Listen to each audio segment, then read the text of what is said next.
Salut à tous amis lecteurs et bienvenue sur Culture Hero Geek. La lecture du jour, la voici, Les Énigmes de l'Aube de Thomas C. Durand. Et comme d'habitude, une bonne session de lecture, ça se savoure, accompagné d'un petit breuvage fait maison que voici, à base de graines de chia et de framboises, et vous allez bien évidemment retrouver la recette en toute fin de vidéo. En attendant, il est l'heure pour nous d'aller découvrir ces fameuses Énigmes de l'Aube. C'est parti. Les Énigmes de l'Aube, tome 1, premier souffle de Thomas C. Durand.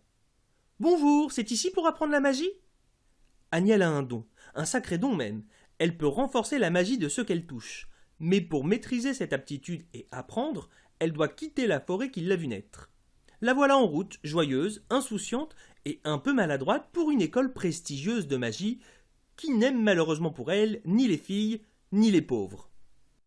Après 2 semaines de grosses lectures, avec l'or et rien ne t'efface, j'avais besoin d'un petit peu de légèreté, un roman qui ne se prend pas la tête, de la fantaisie qui me divertisse, et très clairement les Énigmes de l'Aube remplissent à merveille ce rôle, j'ai été vraiment satisfait sur ce point.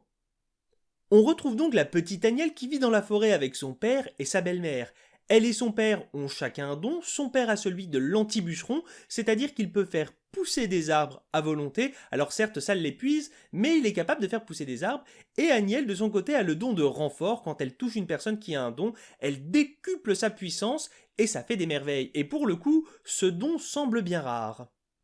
Le père, inquiet pour sa fille, va se renseigner auprès d'un sorcier qui va lui conseiller et qui va même lui recommander une école pour apprendre à maîtriser son don, et par conséquent, le père va envoyer sa fille Agnelle dans cette école où elle va pouvoir justement maîtriser son pouvoir. Malheureusement pour Agnelle, il semblerait que cette école soit un petit peu farfelue, et pire encore, là-bas on n'y apprécie ni les filles, ni les pauvres. Vous vous doutez bien que pour la petite Agnelle ça va être compliqué, mais malgré ça elle va réussir à sympathiser avec un enfant qui est également rejeté, Naxu. Naxu c'est un petit peu le personnage qui a les dons opposés de ceux d'Agnelle. Quand Agnelle renforce les pouvoirs des gens, Naxu lui peut les annuler. J'ai d'ailleurs beaucoup apprécié ce contraste qui va bien au-delà de leurs dons, leurs deux personnalités également s'opposent, là où Agnelle est très joyeuse, sûre d'elle, piquante, on a un Naxu qui est très timide, très réservé, et vraiment ce contraste où les deux opposés s'attirent me plaît énormément. Par conséquent, ces deux personnages, Agnelle et Naxu, sont vraiment très attachants et j'aime beaucoup ce binôme. En plus de ça, il y a un autre point qui m'a plu particulièrement, c'est le ton du récit. On est ici sur de la light fantasy, de la fantasy légère et humoristique, parfois même à la limite de l'absurde, et vraiment c'est rafraîchissant. Malheureusement, et je me dois de rester objectif, bien que j'ai apprécié ce roman, il y a un gros point négatif, l'intrigue. Très clairement, elle est inexistante, il n'y en a pas, et on va donc suivre Agnelle qui va découvrir son don de renfort, qui va faire son parcours dans l'école de magie, mais il n'y aura à aucun moment une intrigue particulière pour ce premier tome. On va bien évidemment sentir des pistes pour le fil conducteur de l'intrigue principale de la saga, mais pour ce premier tome, il n'y a pas d'intrigue particulière, et ça clairement c'est un petit peu décevant.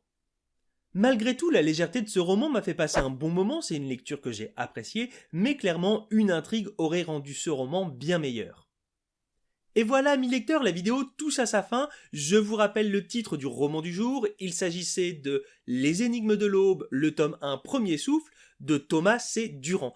Et bien évidemment, on va terminer avec le breuvage du jour. Je vous le rappelle également, c'est un breuvage à base de graines de chia et de framboises. Et je vous laisse justement avec sa recette. En attendant, moi je vous dis à la semaine prochaine pour une prochaine vidéo lecture. Salut!